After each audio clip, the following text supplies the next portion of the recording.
Welcome to Audio Products Podcast. We are meeting with pro audio industry veterans, founders, product managers, UX designers, to learn how they build and manage the products we all love. You will get tips how to navigate your career in audio and how to develop a successful audio product. From musical instruments through audio plugins and gaming middleware up to music distribution platforms or consumer electronics like headphones, mics, and even automotive speaker systems. Enjoy. Hey, Diana, good evening. Hello, good evening. How are you? I'm great. How are you? All good here, ready to dive in.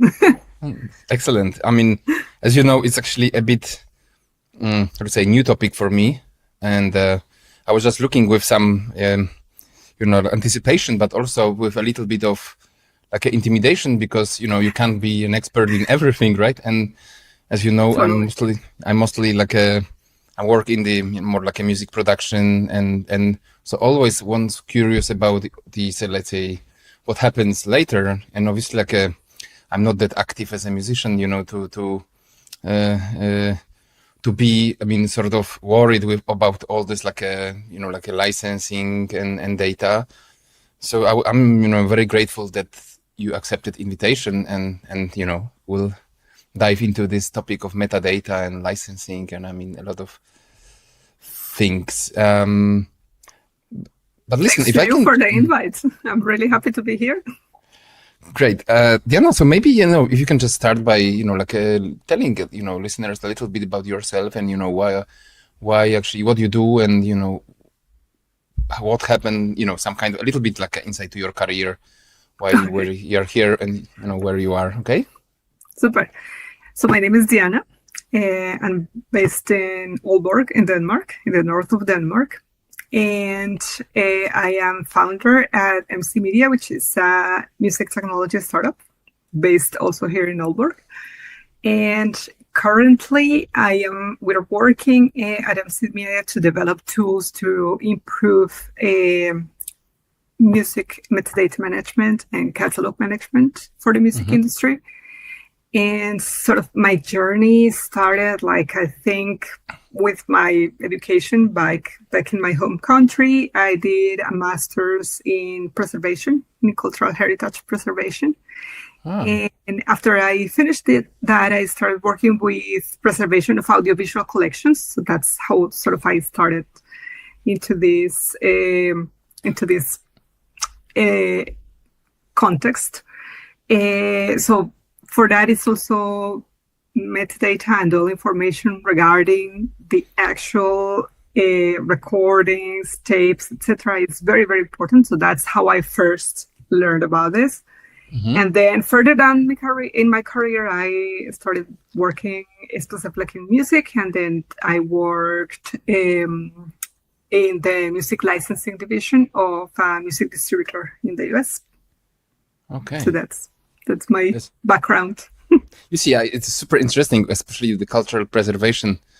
I once here had a guest from Pro Sound Effects, the company that also do these, libraries, and he also introduced me for the first time about, it's interesting because my piano teacher, she's actually a music ethnologist, right? This is actually, I think, the proper name for this profession.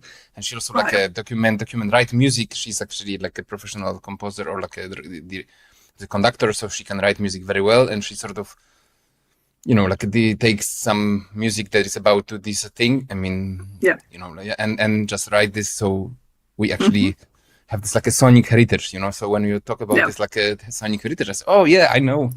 Yeah. That's how it started. Oh, cool. Yeah, so I can say so you lived in US, right? As well for. I worked and lived for a little while, and then Gotcha. Just visited mainly for work. Okay.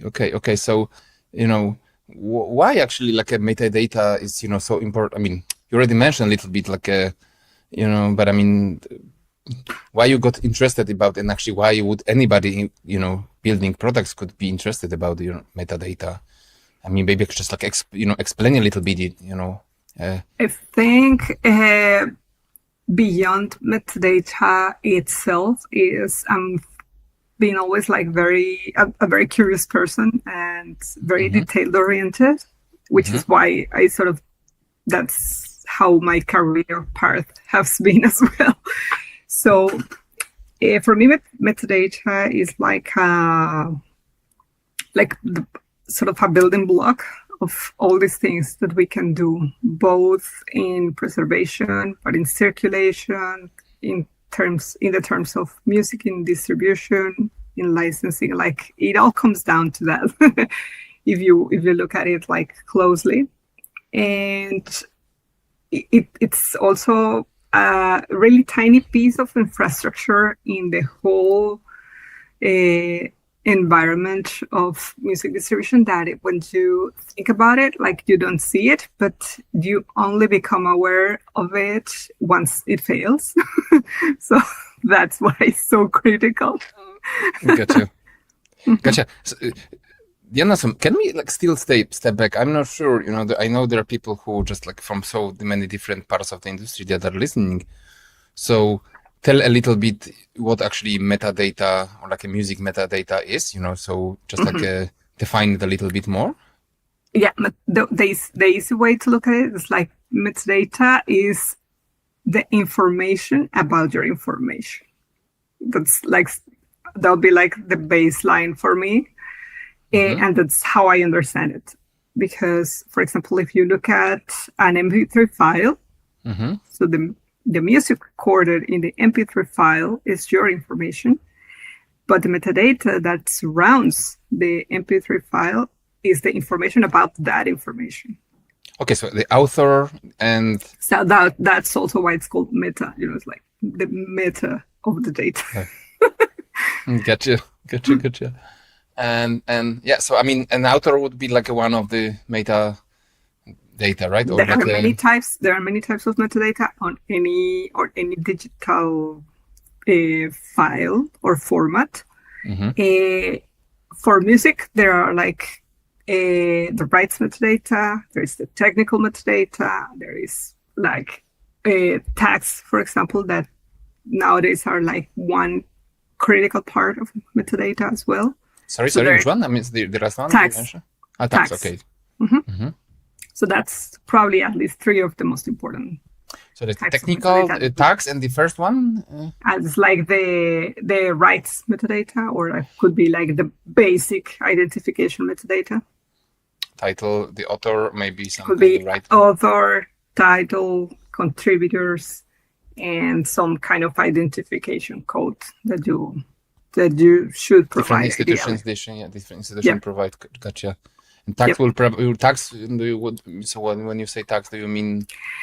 So tags are, for example, there are like many types of tags. A part of it, there are some descriptive tags. For example, it's like the mood, the genre.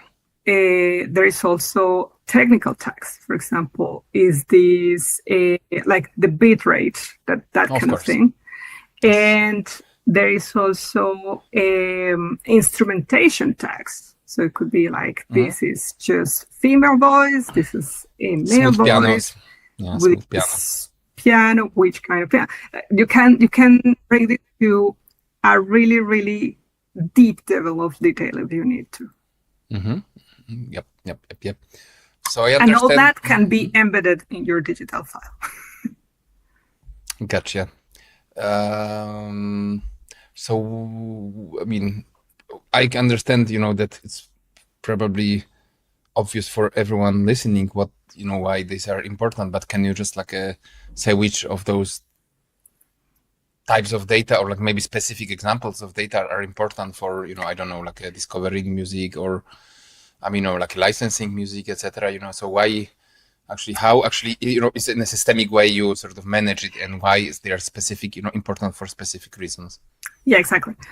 So as there are many types of the metadata, those metadata fulfill specific functions depending on who the actor is. So, for example, if you are an artist and then you want this just to share your music to hopefully get a concert, or like you are sending like a demo for a potential record deal, something like that. Then the very least you need is like those basic 5 things, which is like the basic identification metadata, which is like artist name, title, contributors, some form of identification code, which the most recommended one is the ISRC code, and we can talk about that one specifically later. And then some kind of contact information. That's the basic, the most basic level that you fulfill. If you are a producer, then you're gonna need to provide some more technical information about, like, the buy rate, all those technical pieces of metadata that your software should already provide for you most of the times. But you can also input a little more detail. The more detail, the better.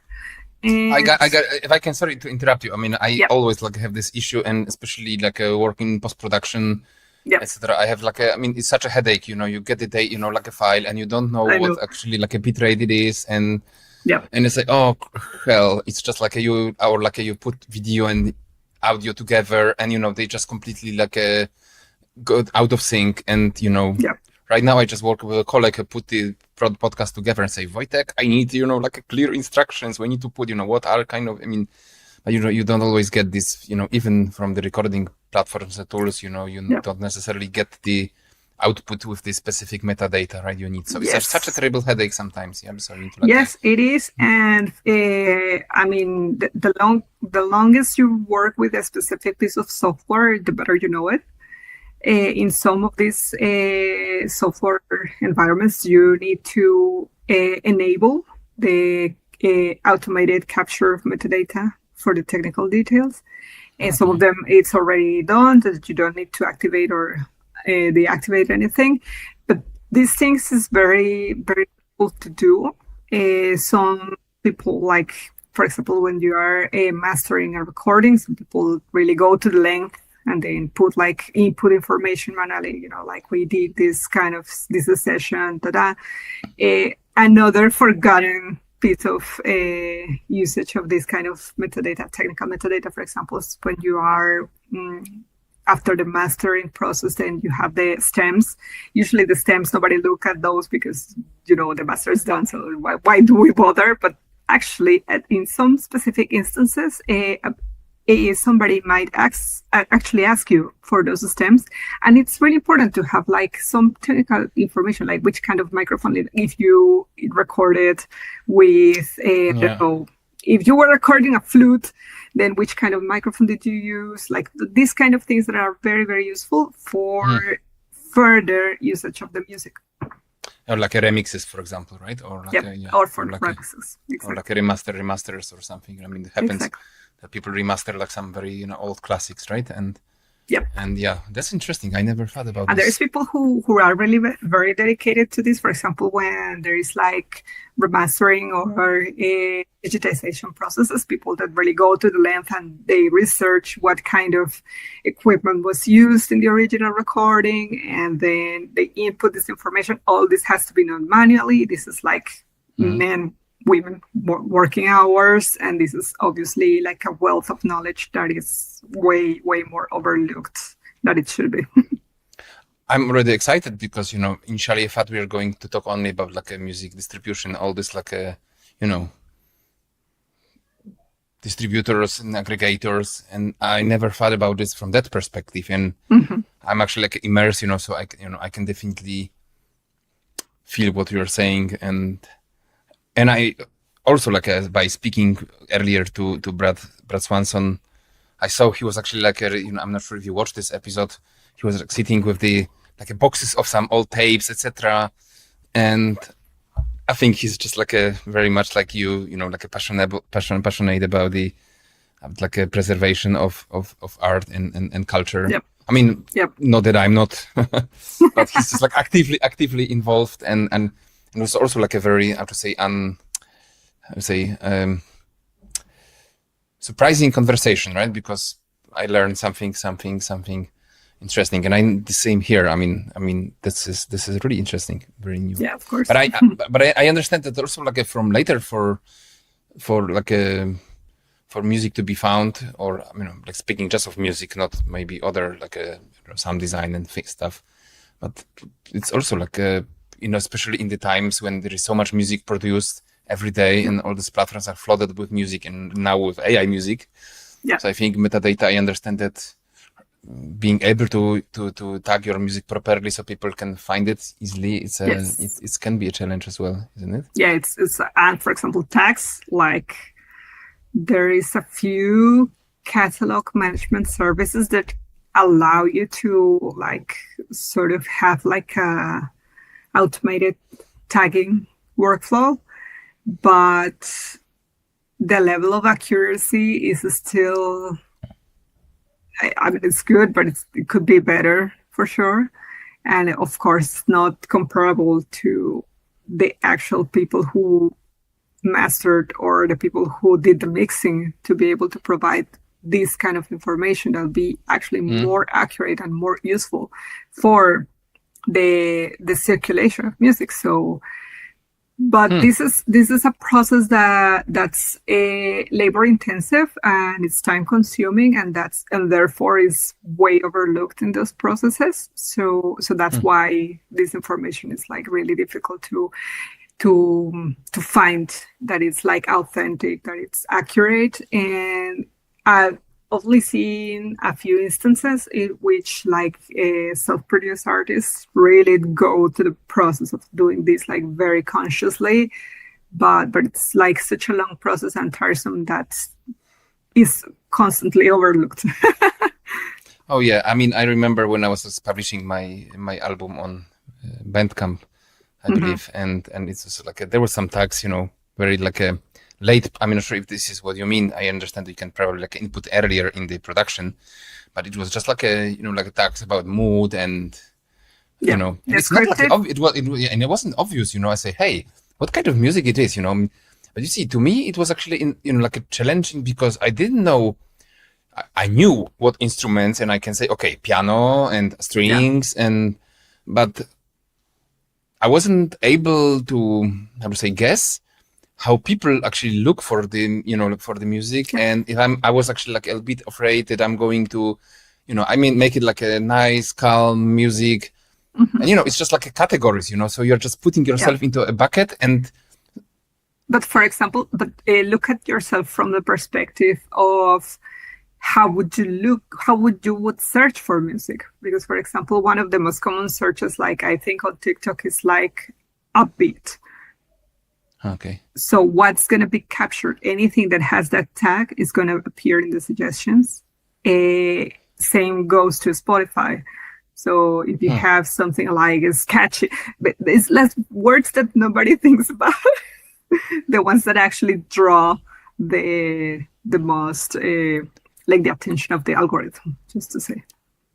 It's actually interesting also like from the product management perspective, because you have to actually like research how people search for music. And if you would like to tag properly and provide proper metadata, or like a relevant metadata, you don't have to like do what I think is the important part, but also like from your, let's say, audience, or like from your potential listeners perspective, right? And that's a and yeah, like you say, it's just so hard actually to follow all the trends. You don't.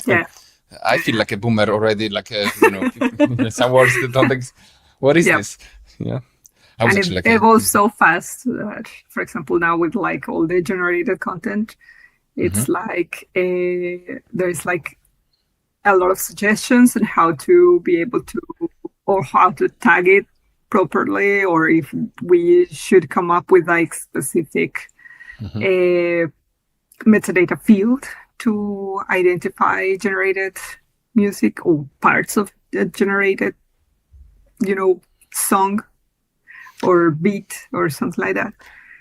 So we should actually. I was actually laughing on one of the latest episodes on AI, that we should actually create like a special platform where AI bots will be listening to AI generated music. And it's like here, like on this movie, you guys can go there and, AI if you go through that door, then you're going to find all the generated. Yeah. So AI music for AI bots and, somebody, and maybe like AI making money out of it.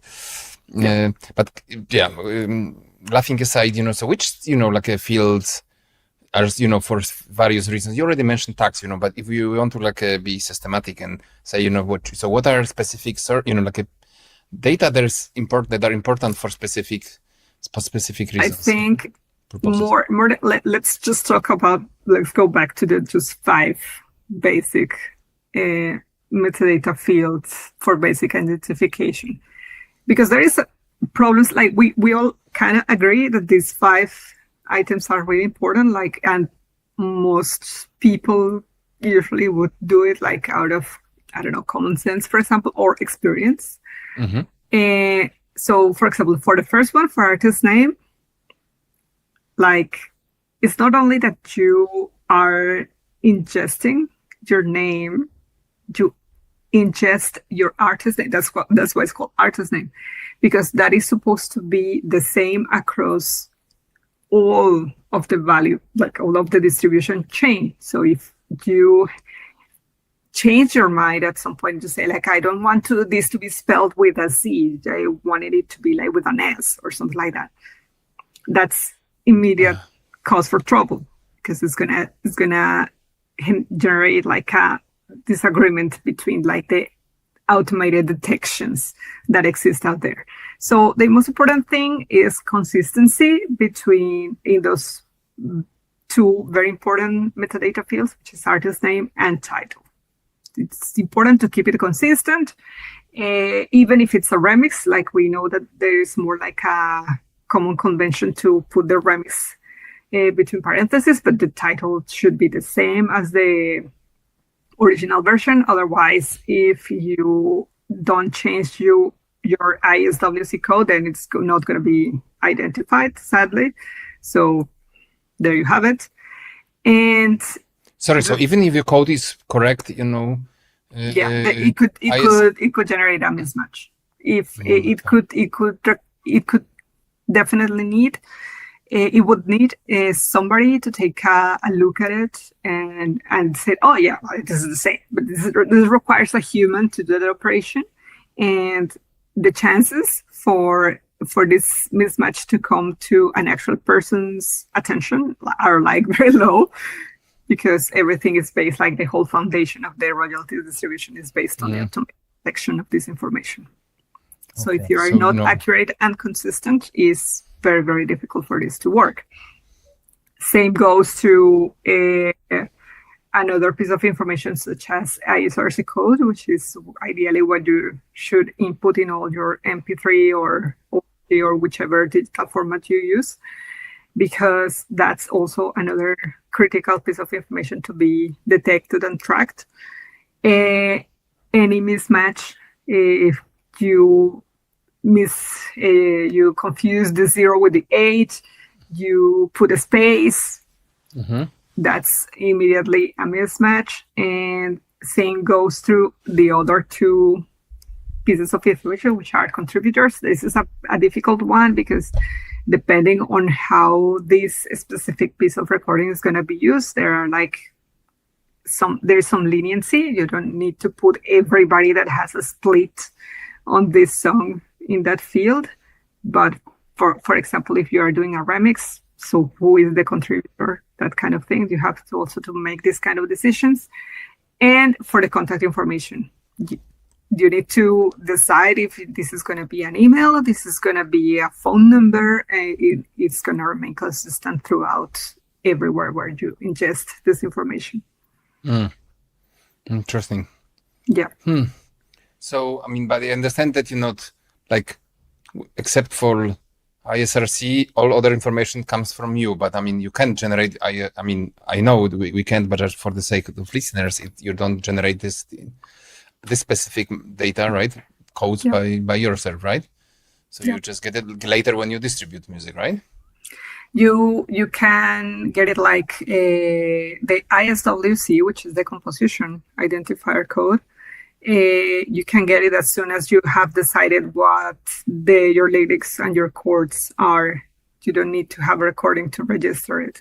Okay. So you could go to your rights management organization and I just registered like as soon as you have decided, and then you can use it. The ISRC is a little more problematic because it demands for you to input your finalized recording, your master file, and to specifically input all the people that share rights in this piece of recording. So that's a lengthier process, but of course it's unavoidable. You need to use it if you want to distribute your music.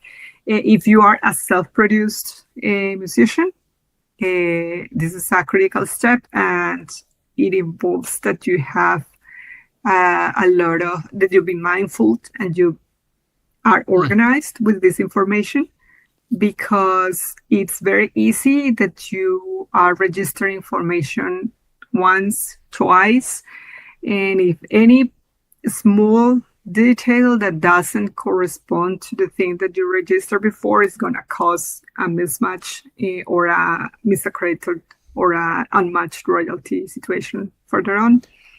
So it requires sadly for people to be really organized and very paying attention to the details. So listen, you mentioned about the self-publishing, right? The musicians who are who don't use any publishers. But how about the musicians that, for example, again, Bandcamp, I'm just kind of person that just resigned from using all the streaming platforms for music. Okay. And so I understand that you get the ISRC code from a aggregator or a distributor that distributes your music. But if I don't go there and I simply just publish my music locally, on the or in this kind of indie place, I haven't seen Bandcamp actually generating ISRC codes, right? No, because it's not them. It's the people that that provides you with this ISRC code is the rights management of organization that's in your country where you register, when you produce the song. Like when you use an aggregator, they are gonna go for the where they are based, basically. So if you are, I don't know, most common aggregators or distributors are gonna be either in the US or the UK. That's how it is. So if you have done this before, then probably you should look at the major organizations, rights organizations like ASCAP, BMI, PRS, to see if you are already registered there, and then you can access yourself. You don't need anybody to do it. No, I know I'm not, because I never registered through a distributor. I was always just publishing of I was just either jamming with friends or whatever I have, just publish on Bandcamp. But I can still go to my rights organization and get yes, you can. ISRC. The only thing is that you need to input then yourself all the information. That's what the distributor does for you. What do you mean by input this information yourself? You mean inject to the files? No. All the rights, the right splits that belong to your specific recording. So whoever who produced, who published. If it's self-published, then self-published how? You yourself, I have my Spotify artist account and am I uploading them? That's what it means, self-published. All this information, it has to be input by yourself. Gotcha. But it can be done. It's just it's very time consuming and I got it. I know, as you remember that before we met, I was actually just out of curiosity reaching out to some of my friends who are really active musicians, doing this professionally or semi-professional. They say, oh no, we just I know it's ISRC and we have a publisher, they take care of everything. I have enough shit with, social media, etc., which is absolutely. actually, And it's almost like you need to become, there's like another role, another work role on top of like everything you're doing already. It's like if I am self-produced, then I'm also managing the recording. I'm also managing the mastering, all that, and on top of that, then I have to do this. So obviously that's why, like, it's absolutely understandable that people just prefer to, give this to somebody who actually knows how to do this. Mm-hmm. It is important. Like, I'm saying for you, like, not use this service at all. That's that wouldn't be reasonable. But it's important also for you as a musician or producer, for example, anyone that holds rights on any piece of music, to be a little accountable and keep checking constantly, like, is my information input correctly? All the things that I've done are reflected in this organization, all of that. For example, for producers, there is one specific piece of code that is called IPI. It's like a person with interest in this piece of music. So by this code, so if you are, let's say you are a producer, you have this IPI already, because if you have if somebody has registered a song and you contributed to it as in a producer capacity, you already have it. So you need to find where this was registered, and then find out what your code is, and then by then you're going to be able to identify all of the tracks that were recorded with you in that capacity. But on the other hand, good thing is that once you do the homework once, actually it should be way easier, because you have your codes and you know how to now in the digital era, this is like it should be encouraging, but also it's overwhelming. It's really overwhelming, because when you go to let's say a rights organization to request, like, hey, my IPI code, I found actually the meaning of this acronym is interested party information. So I found my IPI code, which is this one. Can you tell me which tracks have been uploaded in, or do you represent that put me as an interested person party in recordings in your platform? So they are going to send you like a huge spreadsheet or .xml or whatever kind of file that you need to dig through to find all this information. So it's obviously very, very, very overwhelming, and not an easy thing to deal with, in all honesty. I got it. And like I say, I mean, I hear from musicians, and not only musicians, also from other artists, like my sister is a painter, and she says, like managing social media, etc., it's just like such a pain. Yep.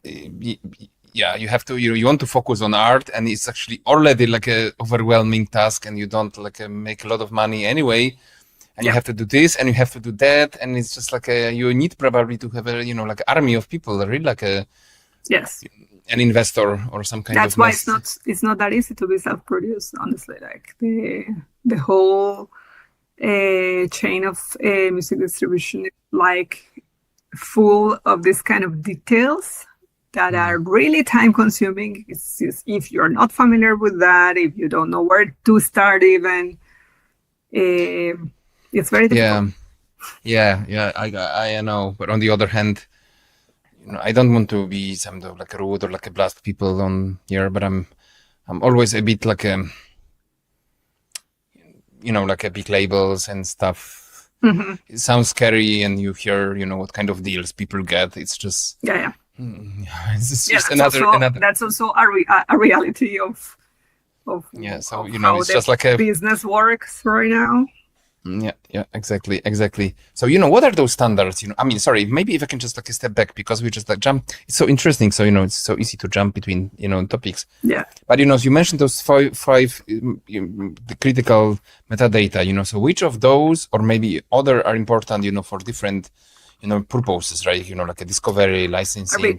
It really depends on who you are in this whole process. No, if you're an artist, I think out of just interest, you should be aware of most of this information already.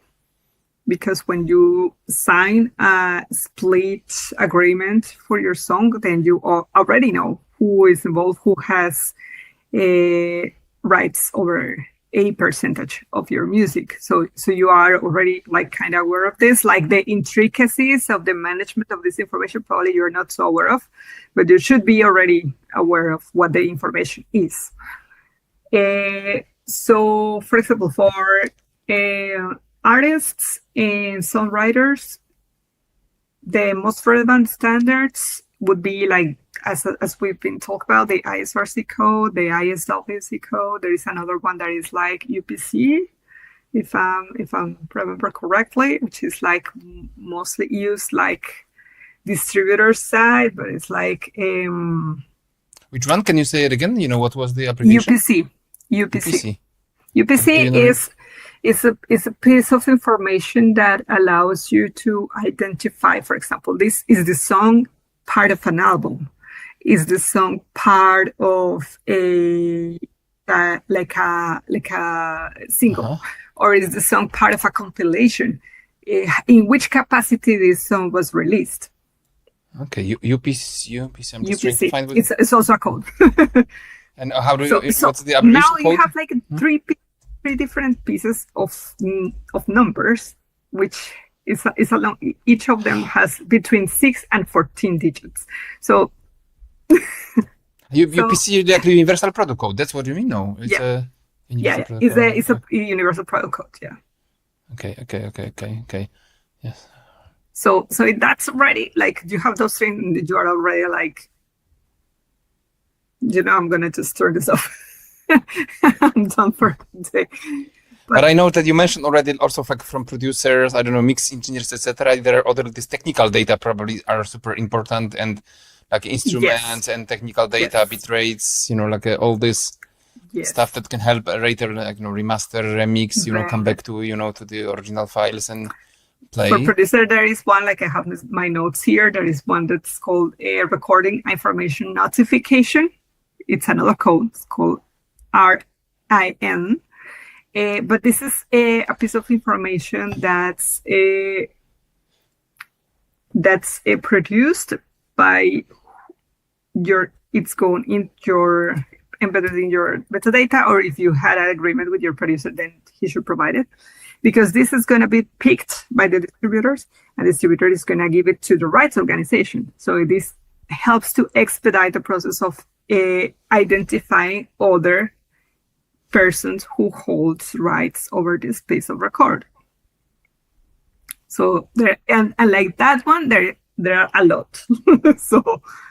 So it's already like, but luckily for producers and studio engineers and audio engineers, there is a manual by DDEX that is public, it's available for anyone, and it comes with little pieces of code that you can implement on your end, that it's going to enable you to do this information automatically.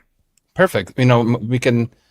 Do you have it handy so we can actually add it to the episode? I can send you for sure the link. Okay, so to the listeners, there is the link to it. It's actually in the description of the episode. There's going to be.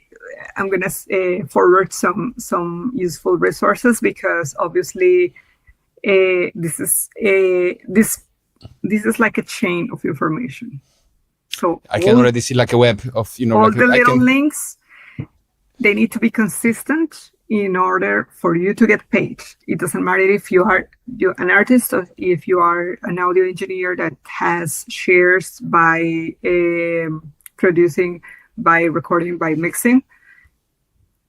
Everyone needs to make sure that this information is consistent, so you're able to actually see those royalties coming your way, not remaining floating in the ether until they are managed. And then finally they are redistributed to somebody else, because that's what happens. Gotcha. Well, I mean, again, it's just like a maybe bitter remark that, unfortunately there is not so much for, you have to be like I think big star actually in order actually to get anything or from, it's just so hard to be an artist nowadays, right? And actually make any money. So I'm not sure how big of an artist you need to be in order to, on the other hand, you never know. You work in order to become, I don't know, known. So if your music somehow, I don't know, blow up and, people like it, it's maybe too late, right? Because you already have a total mess. Yeah. Or is it possible to go back and sort of adjust? So let's imagine that you started, you became a small band, people just completely unaware, and they music, play concerts, etc. And now they just released an album and it's a hit. And then what? And it's just, oh crap, we didn't know, we have to do that and that. Can we just go back and fix all this, retrospectively? It's possible, but it requires that you know where to start. So for example, if you didn't know the information, let's say we release this album and we think there must be an ISRC for one of the songs, two of the songs, the whole album. We don't know. So first, you need to know who is your rights organization, where to go to ask. And second, who released the album? You need to contact. Sadly, there is not a lot of digitization. For example, if we're talking about something happened before the modern, the contemporary release cycle, let's say something that needed to be paper-based, then it's gonna need some digging behind that. So the important things in here, it can be done. It takes a lot of time to correct any of this, sadly. If you are signed through a label or a distributor, it can be done a little faster, but not so fast. So yeah, it can be done, but it requires time. It requires that you yourself help with these efforts. It's not something that can be entirely delegated to anyone. Mm-hmm. Unless you have a lot of money and you can engage some lawyer or somebody like that. I'm already I'm getting hot. It's just sweating and just because of thinking. That's why most of things, once they start to snowball, it's very easy to just give up, because if it's more the work to backtrack all this information than to actually record the thing and just releasing it again. Wow. Crazy. So let's use the resources that are out there that are going to help us to navigate this a little bit with more ease. So definitely check DDEX for producers, for people, audio engineers, people who are interested in this, people who are not sure that have rights into any. Take a look at your agreements. If you sign an agreement with anyone, you should have a copy. Let's start there, and then probably yes. Let's review that information. Let's review with the rights organization that you might have access to, and it's gonna require a little bit of admin work, back office kind of work. But if you have a good lead, you might be able to actually find all of this. Cool. So tracking your codes and actually just signing up to your to your rights organization. If you're an artist, if you're a producer, have a little spreadsheet with your date in which this information was input, where was it input, which are the information that I got back. Did I got a confirmation email? Where was it? Did I get a piece of this is your process number, because that also happens. Which one is it? All these things are going to help you if you need to track this information further on. Interesting. You have to keep records, basically. Not only records, but records, the other records. Yes. The other records. And so interesting, we're talking from the musician's perspective or artist, engineer's perspective, but from, a market and opportunities. And, you know, if let's imagine we are a product team, and I know you are, so probably we'll talk about it, you know, soon too. But I mean, what would you, like I say, are like a bigger opportunities, and, you know, what actually, if somebody would just imagine building like a tool in this realm, you know, what they should is there anything probably they should know more than just like a user, right? Yes. So if you are a company that looks at be like an active player in this digital music ecosystem, and you're interested in data management, this is like a really huge field to work on, because there is so many things going on, so many processes running in the background. For example, conciliation of music catalogs. That this is like a bracket in which many people work. What does it mean? It means that, for example, there is people who release music, let's say, before digital music era, and they need to be able to find where this information was registered. Where are the royalties going if you are not getting them? This is like a whole bracket of business. Information-wise, for example, if you are good with managing a backend data information, let's say JSON, for example, is like the tool. The things that you're gonna find in DDEX are mostly JSON-based. So validators, for example, it's a very important thing, and there is like a little percentage of music can be validated through any source. So it could be another thing, like if you have, for example, a service that is going to be able for you to track and compare information between releases, between people that have any kind of right to any particular piece of music. That process of comparison, using, for example, AI tools to be able to detect similarities between the things that are incompatible in this absolute sea of data that is out there. That's really, really important to do. Okay, so there's so much. You know, I understand from what you're saying that these are like some subcategories, and you know, you can actually in this big data. This is what I know. For sure, there are a lot more than that, but this is what I am most aware of, because I work with that. So gotcha. And you know, so what are like I don't know, some examples or some stories that you know something that happened, I don't know, to artists, or you know, what can go wrong, and you know what can I don't know, some examples of fixing. I mean, just to picture the size of the problem, you know. So what can happen to a musician, for example, or an engineer when they just abandon, or like you say, just drop it at the very beginning, and some examples, you know, that when somebody just fix this. And do you have some examples, right? You know, what can I have a funny one.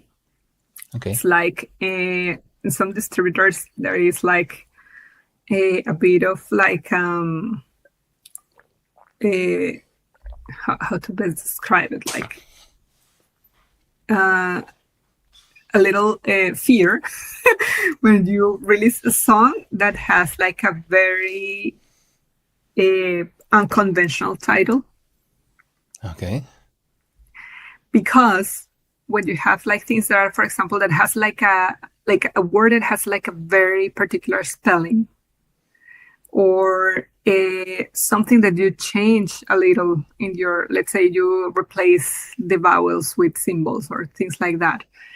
What usually happens is that some systems that have like autocorrection or auto-detection abilities are gonna assimilate that thing into the most common one. So it's gonna be identified and picked as an error. So let's say you wrote in your title let's say the title is Lovely Sky, and you replace the O of love by a 0. So it's gonna work fine in most places because now like people are like more used to find this kind of examples of this kind of cases. But it could also happen that in some platform they have like auto detection, or there is like an autocorrection ability that is going to change your 0 for an O, because this is like the most common spelling of this word. And then in that platform, you're not going to get a cent for your song because of this little thing. Oh, so that's a very common problem. It's a very, very small piece. Like it's probably the song is very beautiful and probably the song went viral on TikTok and etc. But it doesn't matter. So that happens a lot. But on the flip side, there is also very nice cases. Like I've seen, it's obviously hard. It's time consuming. It's really, really pieces of like long work hours on this. But I've seen cases of self-produced artists that really navigate this in a very effective way. So it can be done. It's not impossible to do. And do you like remember like I don't know some major issues that like some that like this like mistakes? Major issues like the major issues that I can think of are lawsuits because of uncredited misappropriation of music. So somebody was getting royalties for somebody else's music and just like I didn't say anything. Misappropriation for miscrediting as well, because in some cases the only thing for you to correct this error is to file a lawsuit. So I mean, are you saying that if I just go to I can find somewhere? Oh, actually, what can I do if I just find that something says miscredited or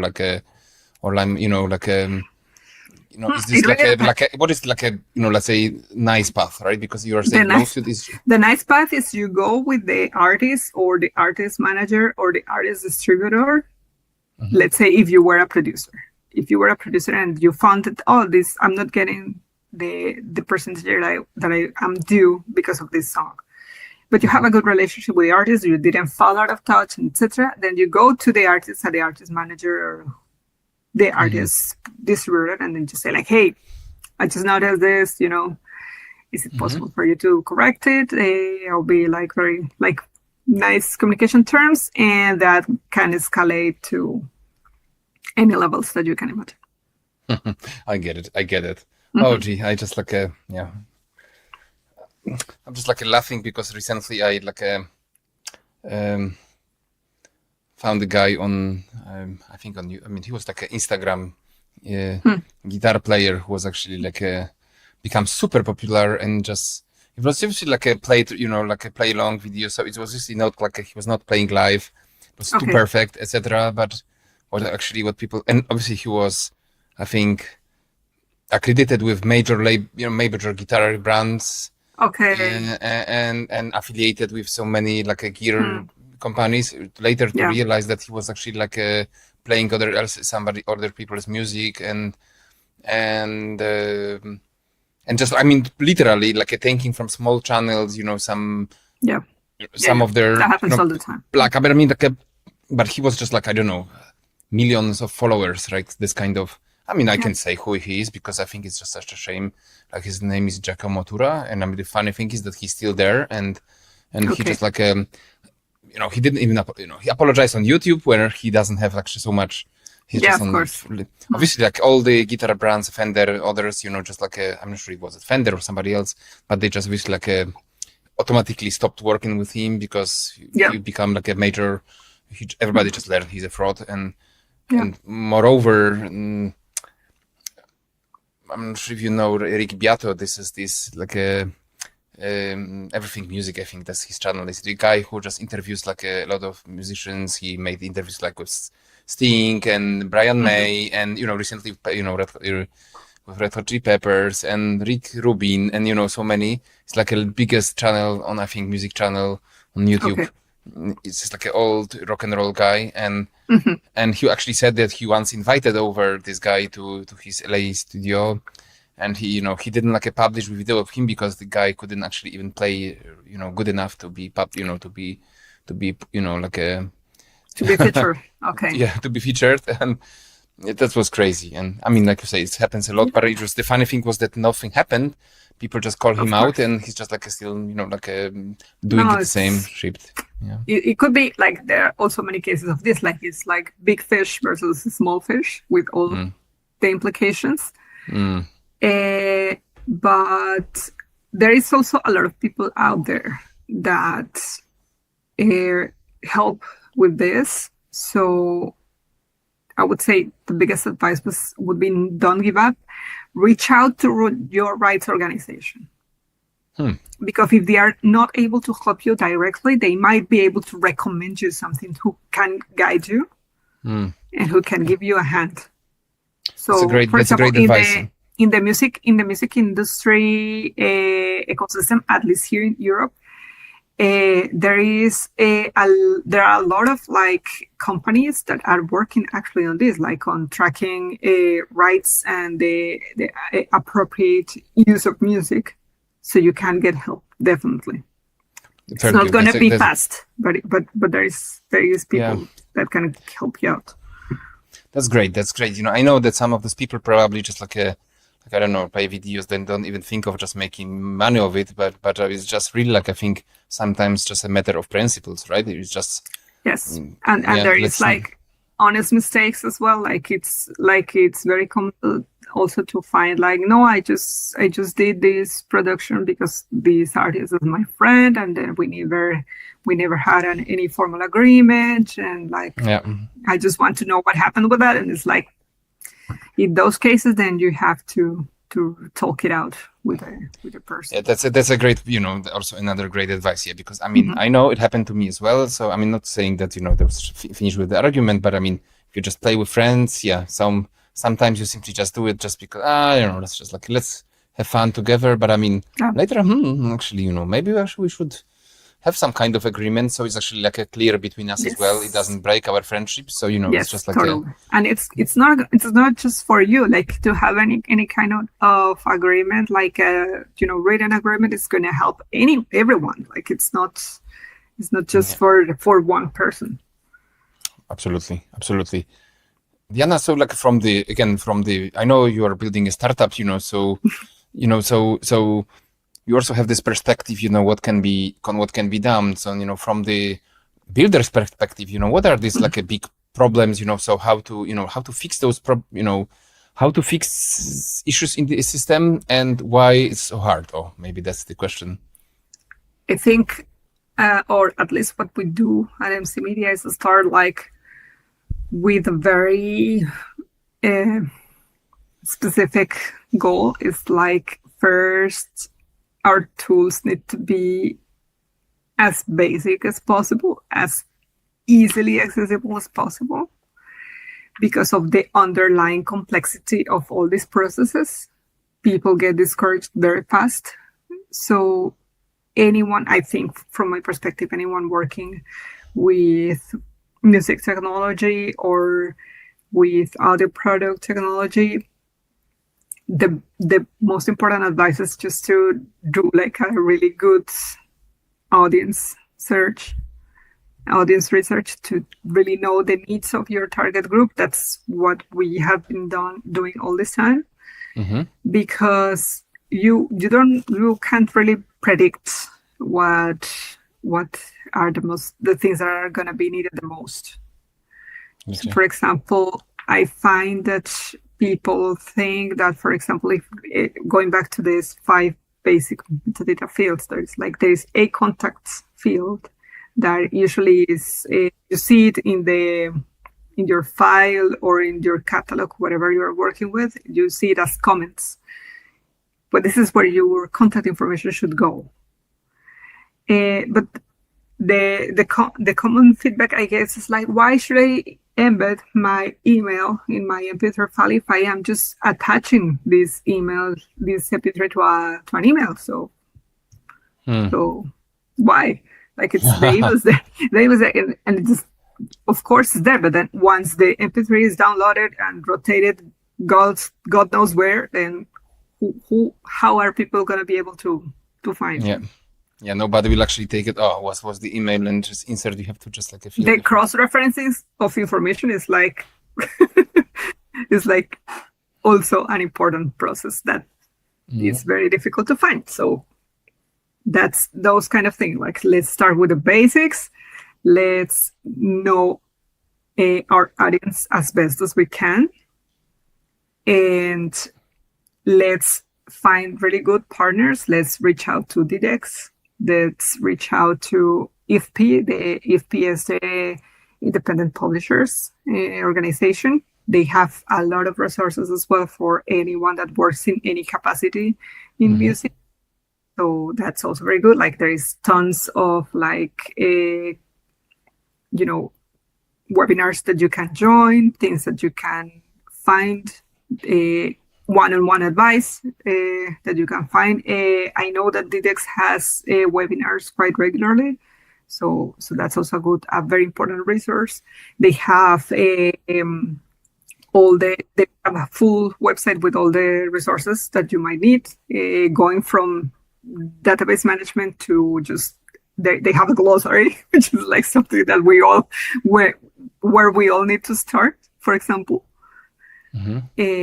These kind of resources, like it, of course, like we are companies and we are very busy doing, the product feature research. We are doing the market research, like the building of our product portfolio and all those things. But like, if we aim to work specifically with this kind of information management perspective, then those things we need to be aware of, definitely. Gotcha. So like understanding the market, I mean, deeper than just like a specific features. Gotcha. That's a. Unfortunately, I've seen a lot of tools that have really interesting functionalities and everything, and they are just simply too complex to use. Yeah. What can I say? Yeah. Music industry. Exactly. Can I just make a small not a break, but I just wanted to to tell our listeners, or remind our listeners that they can follow the podcast on all streaming platforms. Yeah. So of course YouTube, Spotify, Apple Podcast, and any other, I think, streaming service. So if you go and type out go and subscribe wherever you listen to your podcasts.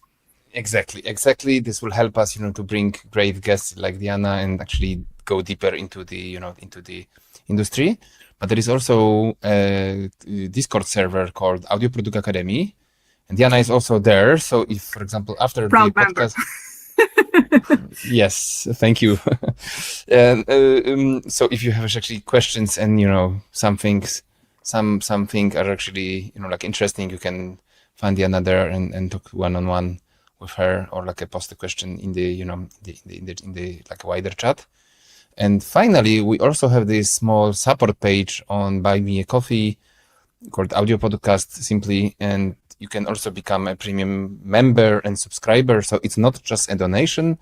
There are some actually trainings for product managers, audio product managers. There are some additional unpublished video from conferences.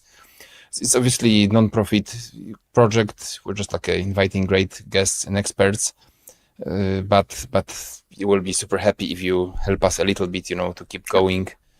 Definitely needed to give a hand to keep our knowledge sharing going.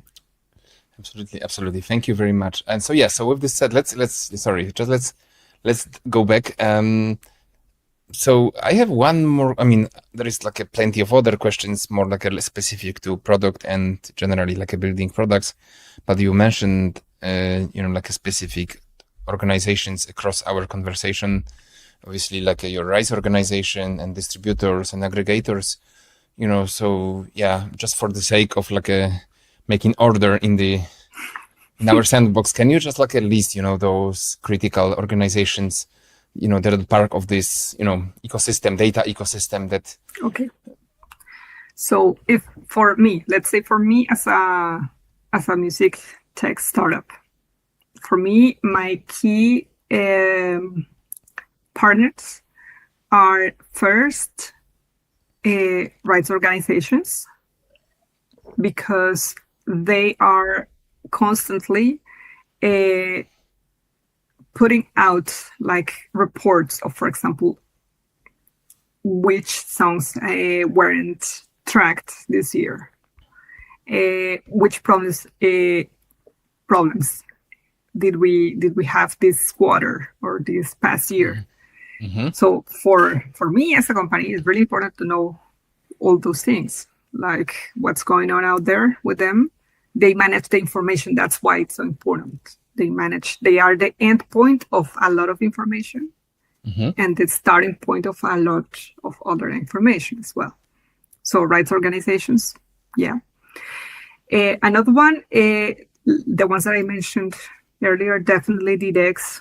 I'm not gonna get tired of recommending it. It's an organization that it's trying to push the standardization of this information management, and some tools and some other Mm-hmm. and some more like tools. I'm gonna correct myself there.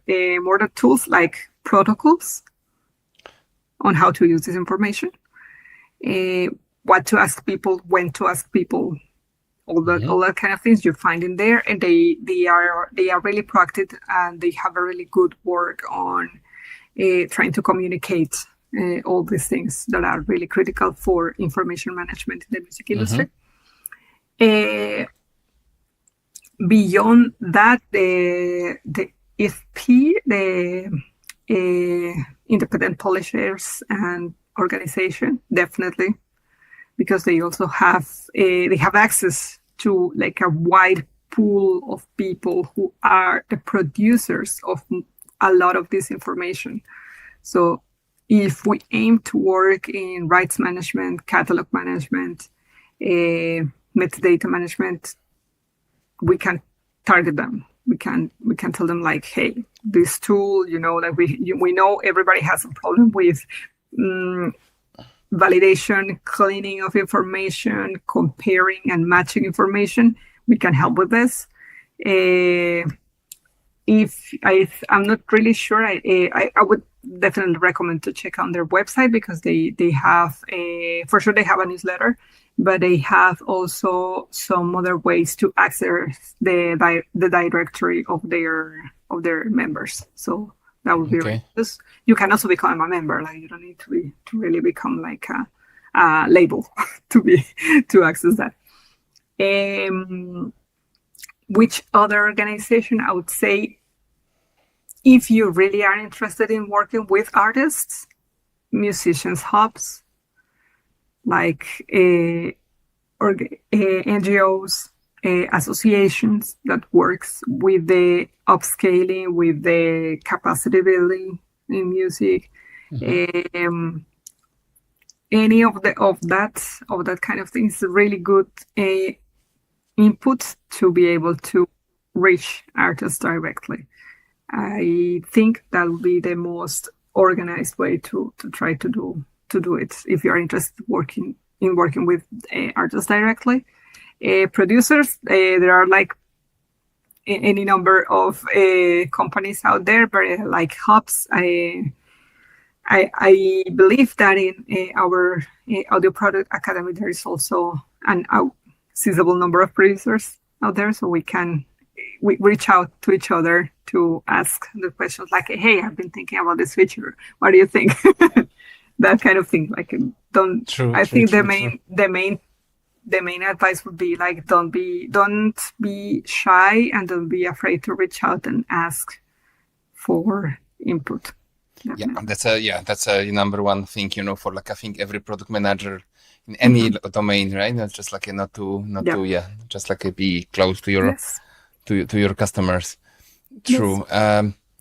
Diana, you also like this is something I need a little bit of your advice, because we discussed a little bit about APIs, and I already understand that the ecosystem is super fragmented, so it means that there is actually information flow. I understand, when we talk about some, like when you talk about API, which means like somehow transferring the data, right, between all these organizations. That's what you meant when when we talked before the episode, right? Preparing because each of these links in the chain of music distribution, they transmit this information using specific formats, specific, let's say, tools as well, to the next link in the chain. So it is important for us to understand this logic, and also to understand that there are a lot of efforts right now to standardize as much as possible these protocols of information exchange, but it's still very fragmented. So this is something that we need to be aware of, and there are already some standards out there. So that's why it's important to check. I'm actually trying to check, because I was actually reading before the episode, and I remember that even ISO, like a international standardization organization, put out some standards. I think. Yeah. What was SN? I don't even recall right now. I'm actually trying to check for the sake of the listeners. Yeah. But I'm not sure if you remember which one is actually like a ISO accredited, or like a ISO. I would say that beyond that, because there are I think there is already a few standards that go in parallel to deliver information. So as far as I'm aware right now, DDEX is very widely used, and it's very open into how their information influx works. That's why so many people look at it. So you mean not by the standards, more like the codes, but now you're talking about the standards, like protocols, so how to how those data, I had the question APIs, and just like a flow, move someplace else. More than the code is how to deliver these codes.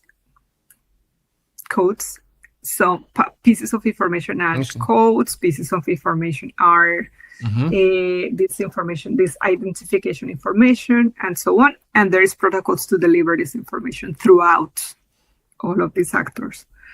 So take a look at DDEX, and reach out to your neighbors in the digital ecosystem. Gotcha.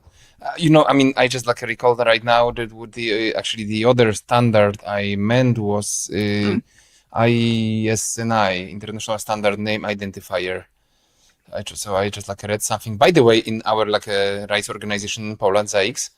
Yep. So they just advise actually to look up to ISNI, and actually they say it's actually accredited by.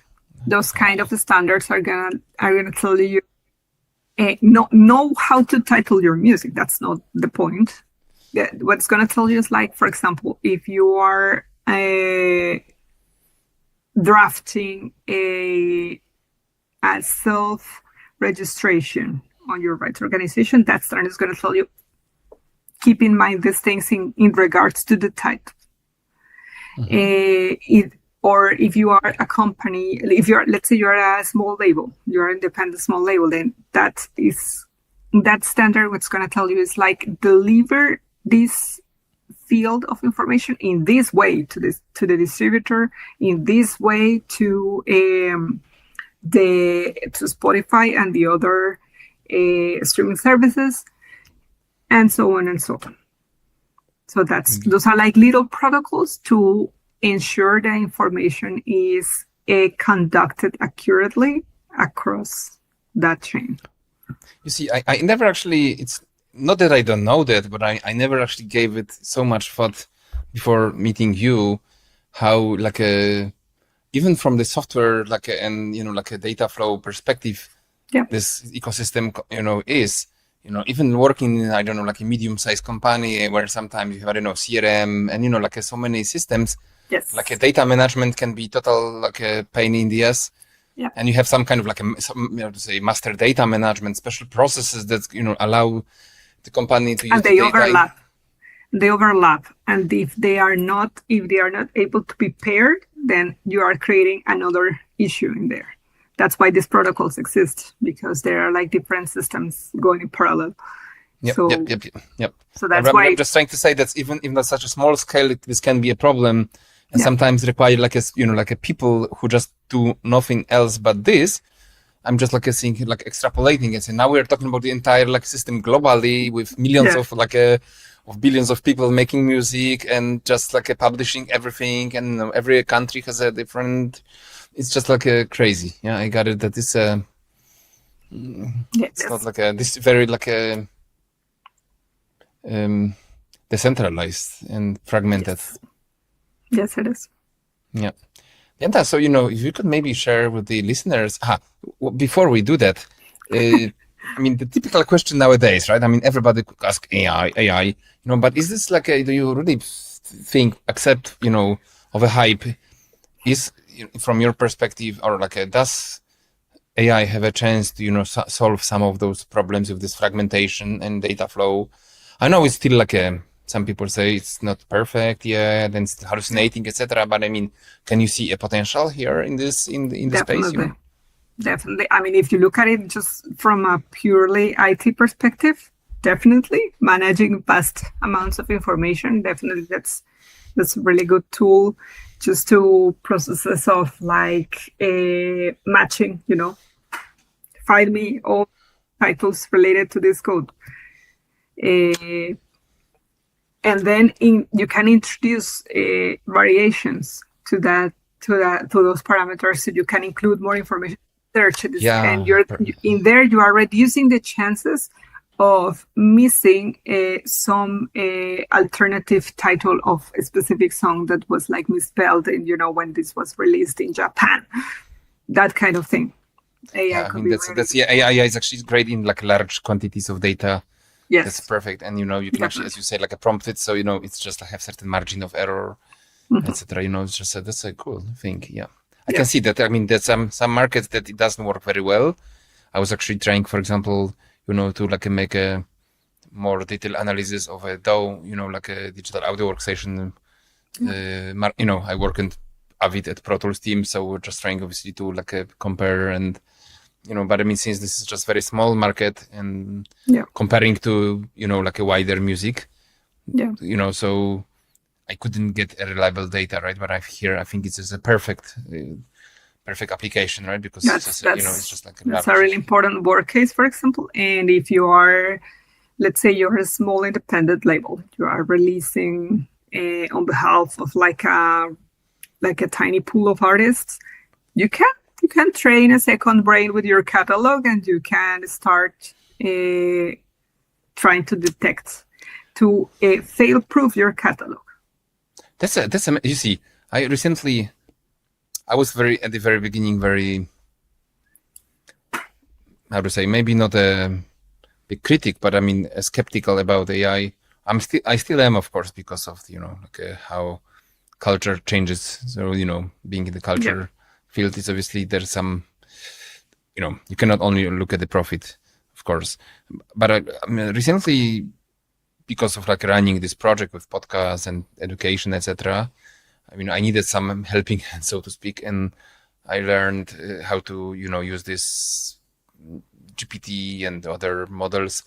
I think a bit more advanced than just prompting, actually creating projects and tasks, so you can create some kind of, I'm not yet at the stage that I can fully automate and create. Although I know already how to put a MCP server, etc. But I just like learned that even creating like a specialized agents that have this, you are trained and they have special context and they have some, like input data, you can just do magic, right? I mean, yes, and you can put all the restrictions you need. So it's like, for example, I just need you to consult information. You're not gonna modify anything, or you're just gonna modify this. There's many things that you can do when you are like working with a seizable catalog and with a reliable tool as well. I got so excited because I already like visualize. Okay, so I click GPT, take there's this site. I'm not sure you try to use this projects, right? On the section projects. Yeah. And I already envisioned, so you could actually put some basic instruction. You are my sort of catalog management assistant, and you just help me find my royalties and data issues, and you put especially, all your catalog information, all the metadata, etc. And actually you can actually even schedule tasks, so he can make checks regularly for yourself and create like information. Absolutely. Perfect. You know what would be like a really good application of this? Like one of the main problems in like catalog management wise is like a lot of information regarding rights. It's contained in emails, PDFs with agreements, and loose pieces of text. That would be like that's what I would think. Like definitely just like what, like please track everything related to this specific between these dates and so on. You can do so many things. Perfect. And so Diana, so what are you actually building? Because I mean, if you can just share with the listeners, what's what's kind, whatever you feel actually you feel comfortable, right? I mean, sharing at that stage.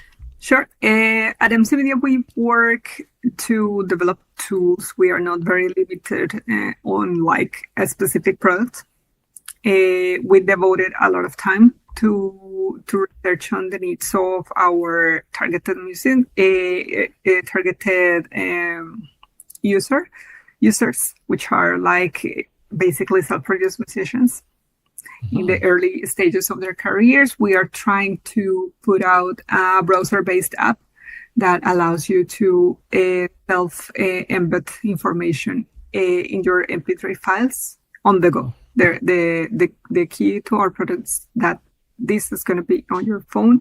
If you need to airdrop your MP3 because you cross paths with like these producers that might take a here, and then you have your MP3 on your phone, you can just access our site, say like, I have my MP3 has title and name, but I need to put in there the ISRC and the email because, just to be sure. And then you can do it. You can get it in a matter of seconds, and then you can share it worldwide, being safe that your information is embedded in your digital file.